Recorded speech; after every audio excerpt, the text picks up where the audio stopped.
નમસ્કાર. આજના આપના ટોક વિથ પોડકાસ્ટના કાર્યક્રમમાં આપનું હાર્દિક સ્વાગત છે. આજના આપણા મુખ્ય અતિથિ આરજે રામ સાહેબ, રીડર પોલીસ ઇન્સ્પેક્ટર, પંચમહાલ વિભાગ, જેઓ ગીર સોમનાથ જિલ્લાના કોડીનાર તાલુકાના નાનકડા એવા ગામ મોટી ફાંકણીના રહેવાસી છે. જેઓ સામાન્ય ખેડૂત પરિવારમાંથી ક્લાસ 2 ઓફિસર સુધી પહોંચ્યા છે. જેઓ એક સામાન્ય ખેડૂત પરિવારના બાળકો માટે એક આદર્શ ઉદાહરણ છે.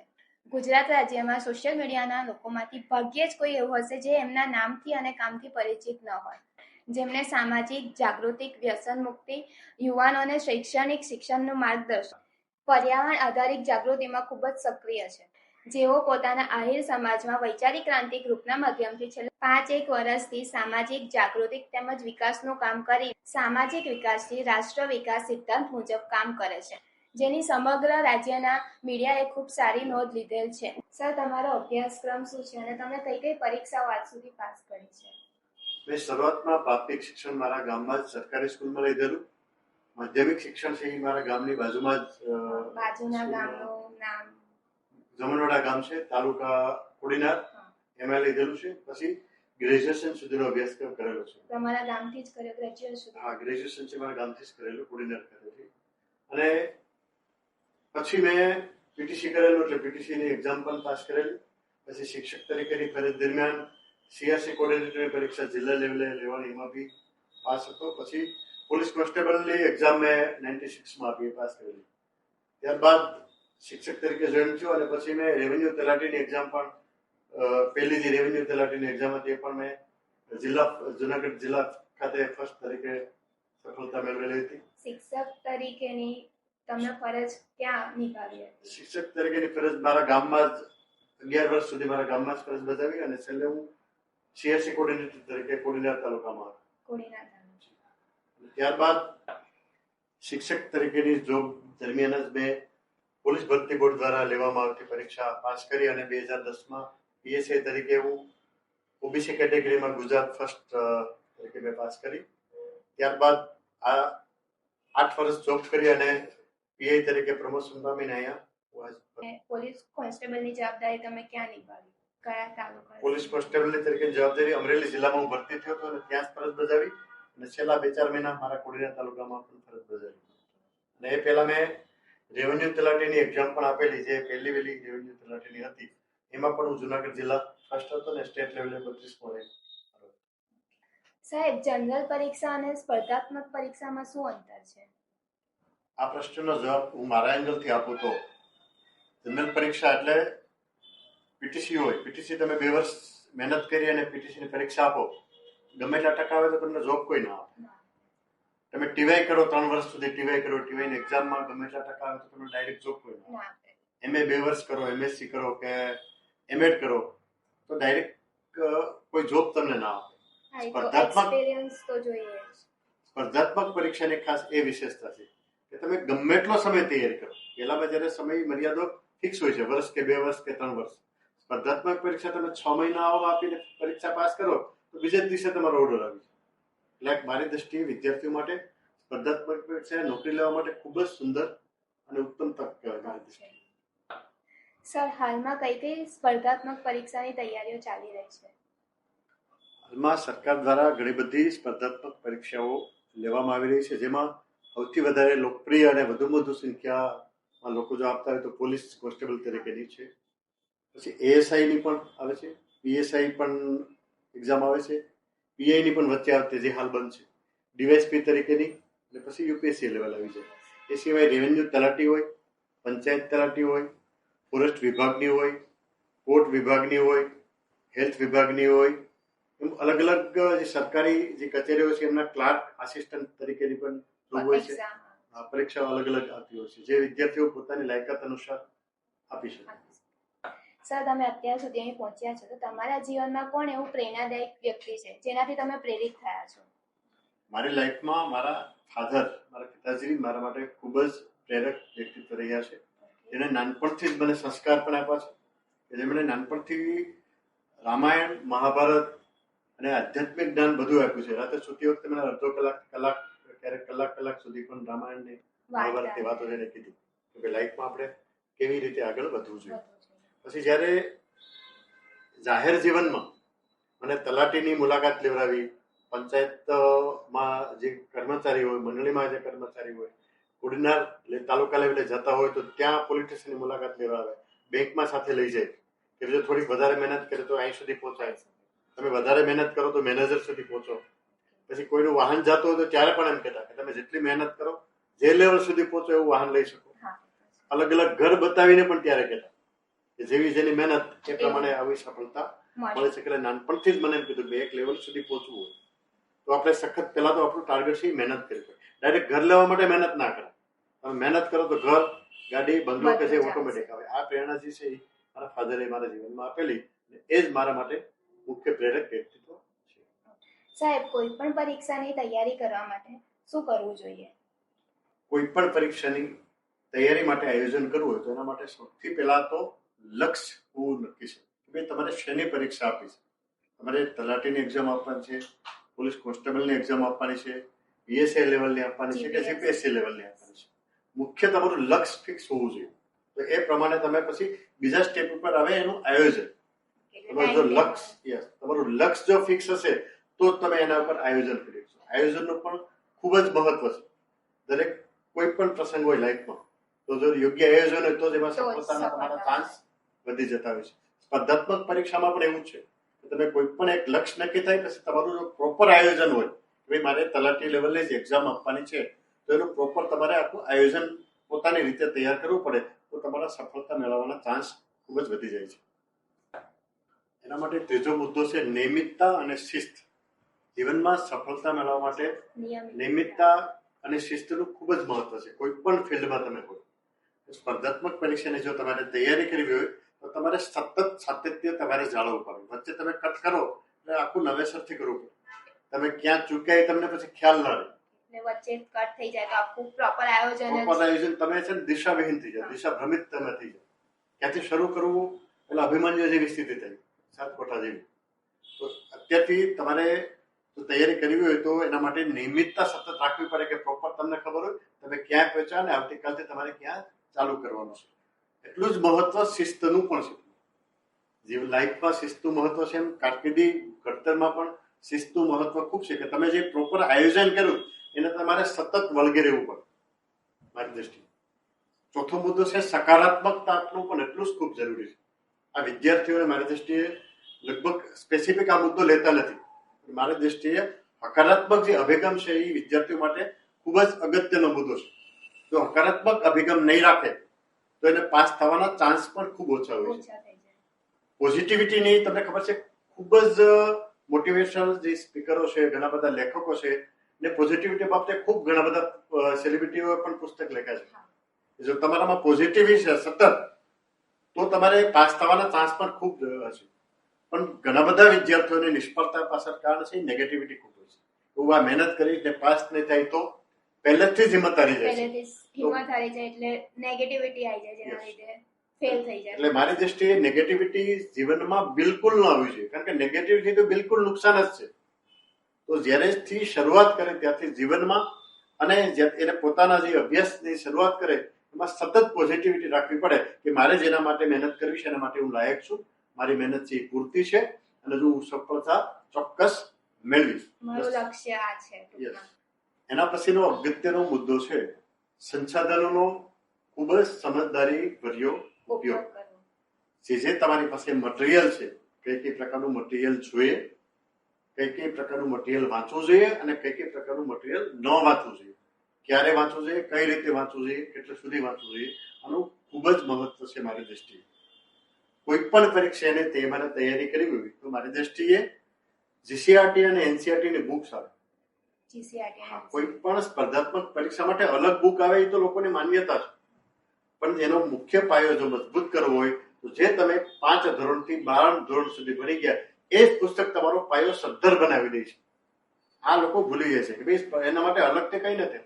તમે જે વસ્તુ ભણી ગયા છે, જે અભ્યાસ કર્યો છે, તમે 12 ધોરણ સુધી ઓલરેડી ભણી ગયા છે એનું જ તમારે રિવિઝન કરવાનું છે. જો તમે મારી સફળતા પાછળનું કારણ એ હતું કે મેં જયારે 5 થી 12 ધોરણ સુધી અભ્યાસક્રમ કર્યો ત્યારે પાયો મારો ઓલરેડી મજબૂત જ હતો. તો જે પણ વિદ્યાર્થીઓ કોઈ પણ પરીક્ષાની તૈયારી કરતા હોય તેમને 5 ધોરણથી અમુક જે બુક્સ આવે છે, ગુજરાતી છે, વિજ્ઞાન, સામાજિક વિજ્ઞાન છે, વિજ્ઞાન ગણિત છે, છે. મેથ્સ છે, સાયન્સ છે, કે જે ઓલરેડી તમે ભણી જ ગયા, એ તમારે ડિટેલમાં એકદમ ઊંડાણપૂર્વક વાંચી, પાઠ્યપુસ્તકો જ વાંચાવીને, એના માટે આઈએમપી બુક્સ પહેલેથી વાંચવાની જરૂર નથી. જે તમે ઓલરેડી ભણી ગયા છે એ જ બુક વસાવીને અથવા લાઇબ્રેરીમાંથી લઈ અને સમજદારીપૂર્વક ડિટેલમાં વાંચન કરવું જોઈએ, પાયો તમારો મજબૂત બનાવવા માટે. પછી અલગ અલગ જે બુક્સ આવે છે, તો આમાં લોકો ઘણા બધા પ્રકાશનો છે આજે. તો ઘણી બધી ગામડાના વિદ્યાર્થીઓ અને જે દિશાભ્રમિત થયેલા છે વિદ્યાર્થીમાં એવું બને કે ભાઈ આ બુક, આ પ્રકાશન સારું, તો એની બુક લઈ આવે. વળી બીજેથી ક્યાંક એવું સાંભળે કે ભાઈ આ પ્રકાશન ખૂબ સારું છે, તો એની બુક લઈ આવે. પછી દિશાભ્રમિત થઈ જાય. દરેક બુકમાં માઇનોર ફેર હોય, એટલે એને કઈ બુક સારી, કઈ બુક નહીં, એમાં જ એનું આખું કન્ફ્યુઝન થઈ જાય છે. એટલે અનેક પ્રકાશનો વાંચવા કરતા કોઈ એક જ પ્રકાશન વસાવીને અભ્યાસ, એની માહિતી લઈ લેવાય પૂરતી કે ભાઈ કયું પ્રકાશન મારા માટે સારું છે અને જરૂરી છે, તો એ જ પ્રકાશને એકથી વધુ વખત વાંચવું જોઈએ. અત્યારે વિદ્યાર્થીઓ કે તમે મુલાકાત લ્યો, જ્યાં સ્ટડી એનું રૂમ હોય ત્યાં મુલાકાત કરો, તો અલગ અલગ પ્રકાશનના ઘણા બધા બુક પડ્યા હોય. તો ઘણા બધા પ્રકાશનોને વાંચવા કરતા કોઈ એક જ પ્રકાશનને પસંદ કરી અને ઘણી બધી વખત વાંચવું જોઈએ. એટલે સંસાધનોની પસંદગીમાં અને પ્રોપર જે રેસીપી ટૂંકમાં સ્ટાઇલ આપણી સિસ્ટમ છે એ બધું વાંચવું જોઈએ, ડિટેલ પૂર્વક વાંચવું જોઈએ. જો ડિટેલ પૂર્વક વાર્તાના બેઝ ઉપર વાંચે તો એ લાંબા ગાળા સુધી યાદ રહેશે. અત્યારે ઘણા બધા વિદ્યાર્થીઓ વારંવાર નિષ્ફળતા જવાનું કારણ પણ એ હોય છે કે ડાયરેક્ટ પ્રશ્ન બેઝ ઉપર જ વાંચે, તો કોઈની મગજ શક્તિ એટલી બધી યાદ શક્તિ પાવરફુલ ન હોય. એ વાંચે કે ભાઈ આનું તો આ થાય, મહારાણા પ્રતાપના ઘોડાનું નામ ચેતક છે, શિવાજીની માતાનું નામ જીજાબાઈ છે, આ ટાઈપનું વાંચે તો 1000 પ્રશ્નો કે થાય તો એની યાદ શક્તિ ઓછી પડી જાય એવું બને. જો સિસ્ટેમિક રીતે વાંચવું હોય, વાર્તાના બેઝ ઉપર વાંચવું હોય, તો એ લાંબા ગાળા સુધી એને યાદ રહે છે. એટલે જે પણ સંસાધનોનો ઉપયોગ કરે એ પ્રોપર પસંદગી કરવો જોઈએ અને સાતત્યપૂર્ણ કરવો. સાહેબ, કોઈ પણ પરીક્ષાની તૈયારી કરતા હોય તો એમાં કયા સબ્જેક્ટનું મુખ્ય મહત્વ હોય છે? તમે સ્પર્ધાત્મક પરીક્ષા કોઈ પણ આપો, તમે શરૂઆત જો કરવી હોય એમાં અમુક કોમન વિષયો હોય છે. એમાં સૌથી વધારે છે બંધારણ. કોઈ પણ એક્ઝામ તો બંધારણનું મહત્વ એમાં ખૂબ હોય છે. પછી ગુજરાતી સાહિત્ય, અંગ્રેજી, મેથ્સ, રિઝનિંગ, સામાન્ય વિજ્ઞાન, સામાજિક વિજ્ઞાન, આપણે ઇતિહાસ કે જેને કહીએ છીએ, વિજ્ઞાન અને જે કરંટ અફેર ખાસ કે જે રોજ ન્યૂઝપેપર વાંચીને જે મેળવી શકાય છે. એટલા વિષયો ઉપરાંત બીજા હોય છે માઇનર વિષય, પણ એટલા મુખ્ય મહત્વના વિષયો છે એનું વધુ શરૂઆતમાં જ્ઞાન અને તમારી પાસે એની પાસે માહિતી ઉપલબ્ધ કરી અને એની નોટ્સ તમારી પાસે રેડી હોવી જોઈએ. આગળ જોઈએ તો એના પછીનો મુદ્દો છે સ્વાસ્થ્ય, એનું મહત્વ. સ્પર્ધાત્મક પરીક્ષાની તૈયારી તમે કરતા હોય તો તમારા સ્વાસ્થ્યનું મહત્વ ખૂબ જ જરૂરી છે. કારણ કે જો વચ્ચે જો તમે બીમાર પડ્યા તો તમારી તૈયારી છૂટી જાય છે, અને વચ્ચે જો એકવાર છૂટી જવાની તમે પાછી શરૂઆત ક્યાંથી કરી એ તમને ખ્યાલ રહેતો નથી. એટલે સ્વાસ્થ્યનું ધ્યાન રાખવું ખૂબ જ જરૂરી છે. એના માટે મોટે ભાગે વિદ્યાર્થીઓ વાંચવાના પહેલામાં વ્યસનને લતે ચડી જાય, એટલે વ્યસનને લતે ના ચડવું જોઈએ. પુષ્કળ પાણી પીવું જોઈએ જેથી તમારું આરોગ્ય વધુ જળવાય. વિટામિન્સ અને મિનરલ્સ મળે એવો, ભલે સાદો ખોરાક પણ એવું મળવું ખાવું જોઈએ.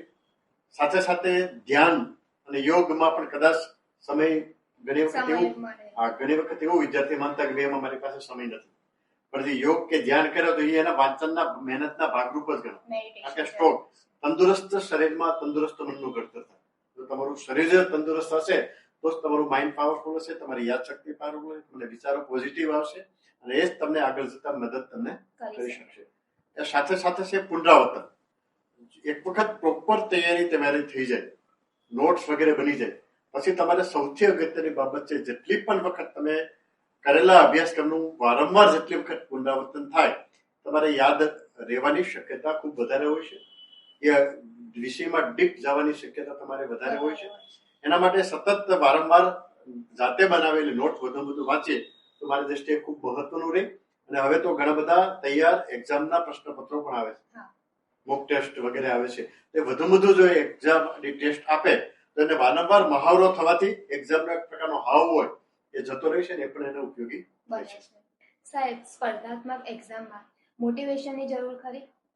હા, મારી દ્રષ્ટિએ સ્પર્ધાત્મક પરીક્ષાની જો તૈયારી કરતા હોય વિદ્યાર્થીઓ, તેમને મોટિવેશનની જરૂર 100% પડે છે.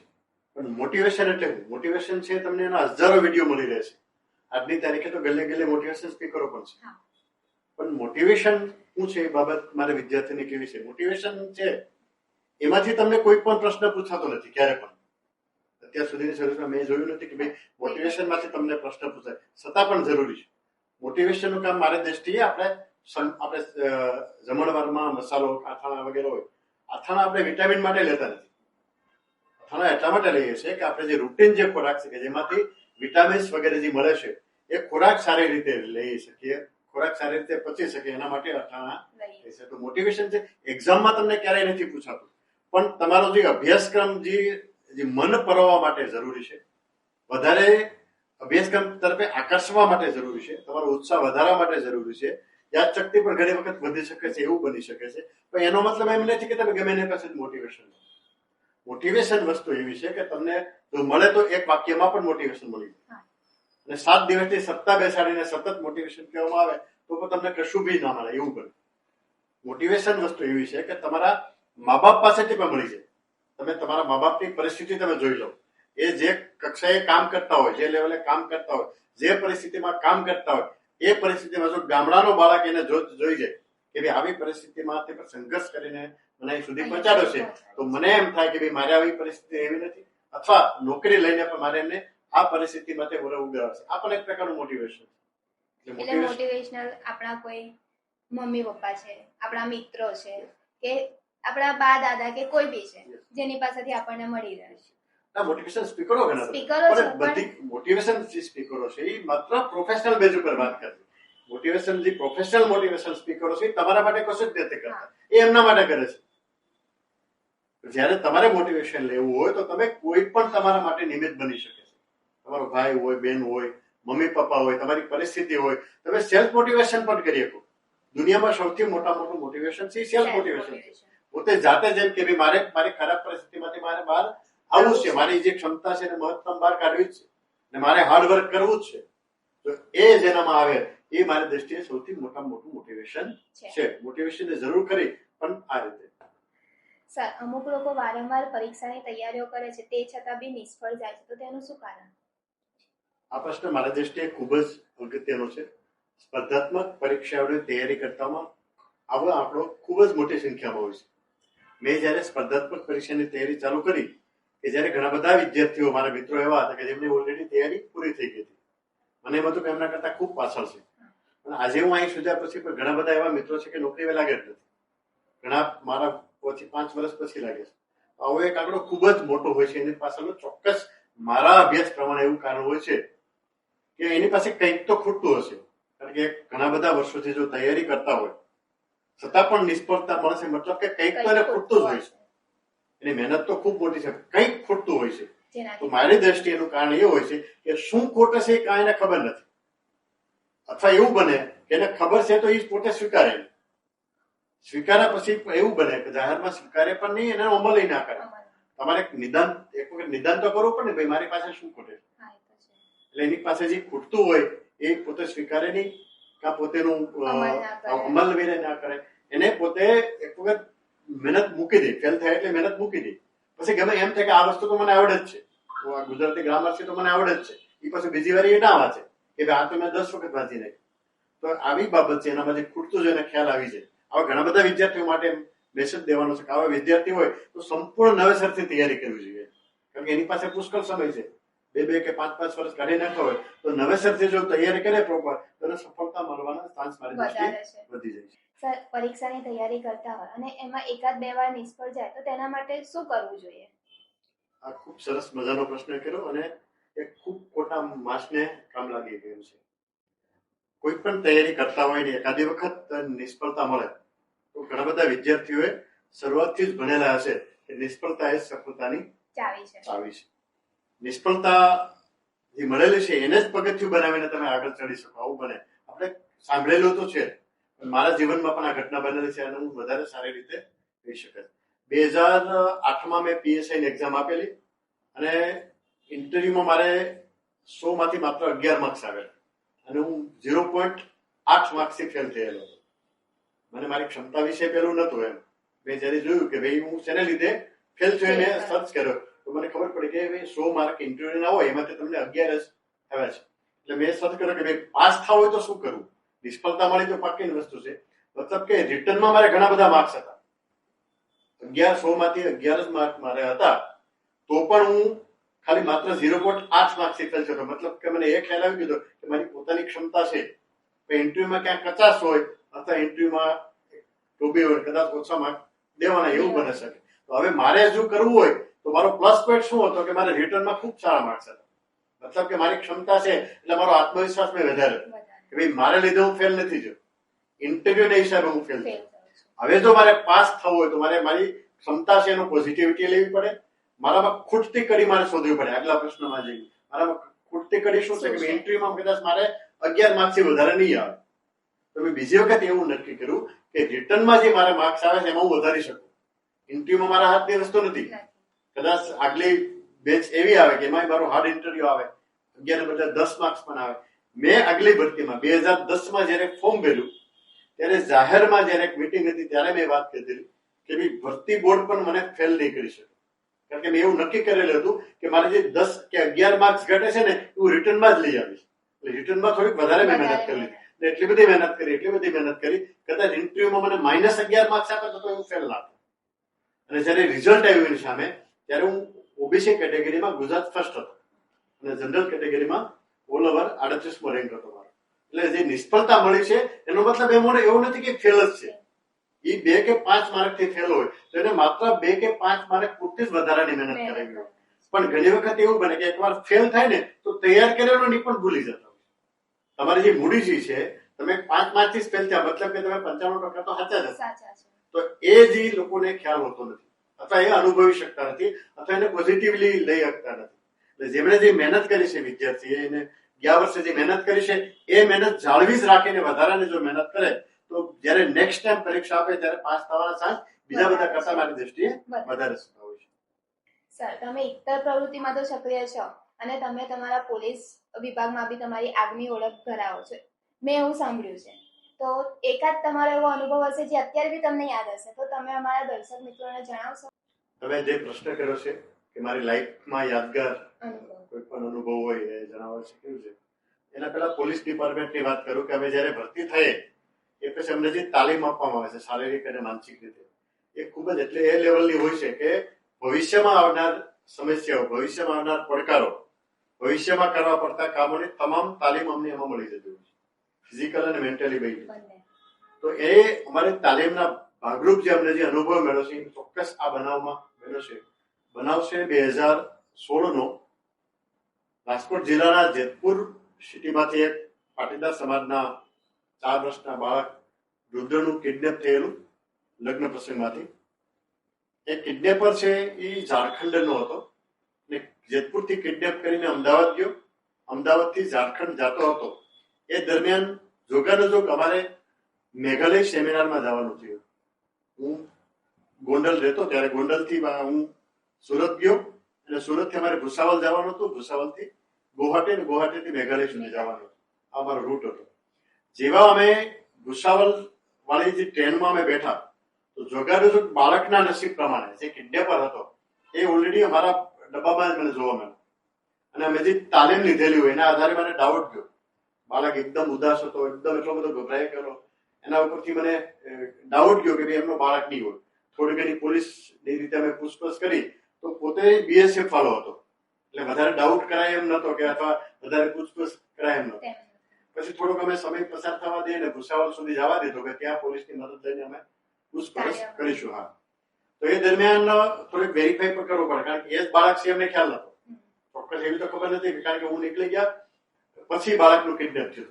પણ મને એવું હતું કે કોઈ આનું બાળક નહીં હોય એવું મને સાયકોલોજીકલી તાલીમના લીધેલું એને અનુસંધાને. પછી જયારે મેસેજ અમે મારા રાજકોટ જિલ્લામાં કર્યો કે જો આ બાળક કિડનેપ થયેલો હોય તો અમારી સામે જ છે. પણ એમાં થોડોક સમય લાગ્યો. આવા રિટર્ન રિસ્પોન્સ આવવા માટે થોડોક સમય લાગ્યો.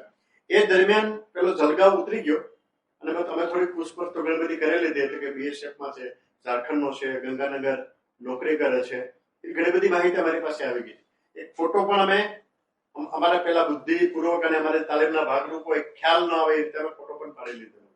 થોડી માહિતી અમારી પાસે આવી ગઈ હતી અને એ માહિતીને આધારે અમે વાત થઈ કે ભાઈ આ બાળક છે જેતપુરનો બાળક છે જ છે. એ દરમિયાન એ ઉતરી ગયો પણ એ બધી જે તૈયાર કરેલી માહિતી હતી અમે ભૂસાવલ સુધી ગયા.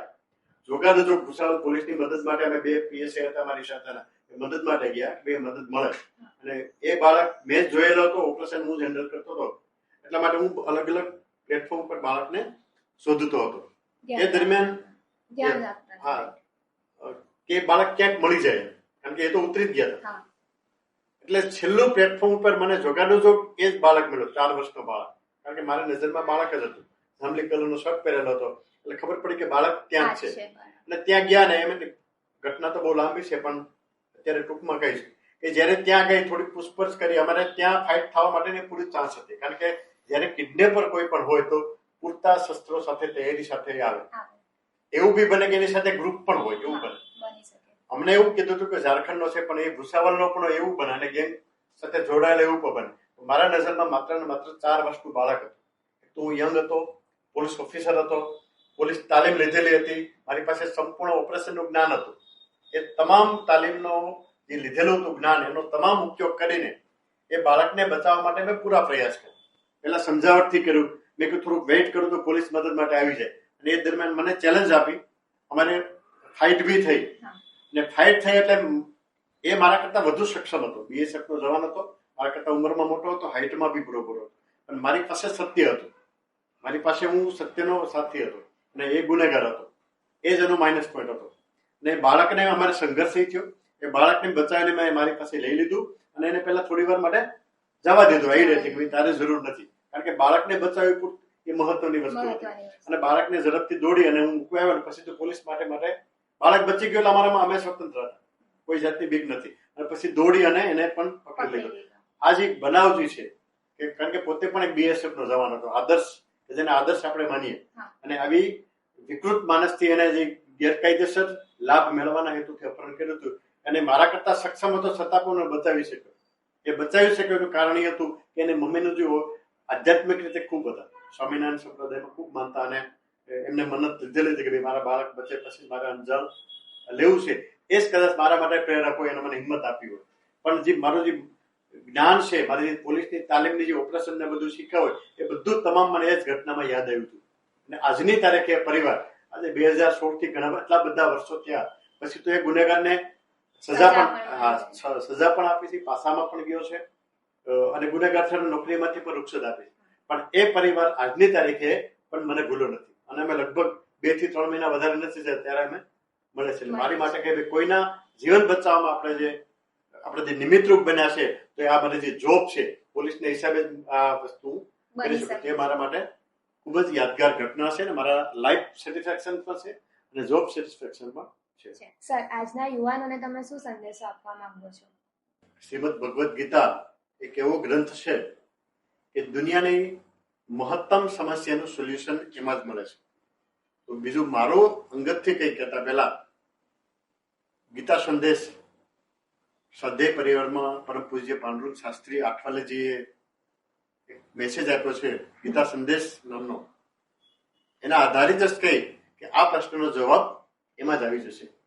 કર્યા વગર કંઈ મળતું નથી, મફતનું લઈશ નહીં, કરેલું ફોગટ જતું નથી, નિરાશ થઈશ નહીં, કામ કરવાની શક્તિ તારામાં છે, કામ કરતો જા, હાક મારતો જા, મદદ તૈયાર છે. કર્યા વગર ક્યારે પણ તમે સફળતા નહીં મળે તમને. અને જો કરેલું ફોગટ જતું નથી મતલબ કે તમે જે મહેનત કરેલી હશે એ ક્યારે પણ તમને ફોગટ જતું નથી. કરેલી મહેનતનું ફળ 100% તમને મળશે ને મળશે. કામ કરવાની શક્તિ તારામાં છે. તું વિદ્યાર્થી છો, તારામાં ક્ષમતા છે, ભરતી આવી છે, તું મહેનત કર. જો પ્રોપર રાતથી મહેનત કર તો તારું કરેલું છે ફોગટ નહીં જઈશ. કામ કરવાની શક્તિ મદદ માટે તો ખૂબ મોટી સંખ્યામાં તૈયાર છે. અમે જયારે મહેનત કરતા ત્યારે મદદ કરવા વાળો જ કોઈ નથી. હું તો ત્યાં સુધી કહું, મેં જયારે PSI ની એક્ઝામ આપી ત્યાં સુધી ગૂગલ વિશે પણ મને ખબર નથી. ગૂગલમાંથી મહત્તમ માહિતી ગૂગલમાંથી આજે મેળવી શકે છે. હું જયારે ભણતો ત્યારે ગૂગલ વિશે જ મને ખબર નથી. એટલે એક જાત તો આ બધા આધુનિક પેઢી કરતા હું ખૂબ પાછળ હતો ત્યારે, છતાં પણ અહીં સુધી પહોંચ્યો છે. તો અત્યારની જે પેઢી છે સોશિયલ મીડિયાના માધ્યમથી, યુટ્યુબના માધ્યમથી, અત્યારે ChatGPT આવ્યું છે. તમે ધારો એ માહિતી તમને મદદ કરવા માટે દુનિયા તૈયાર છે.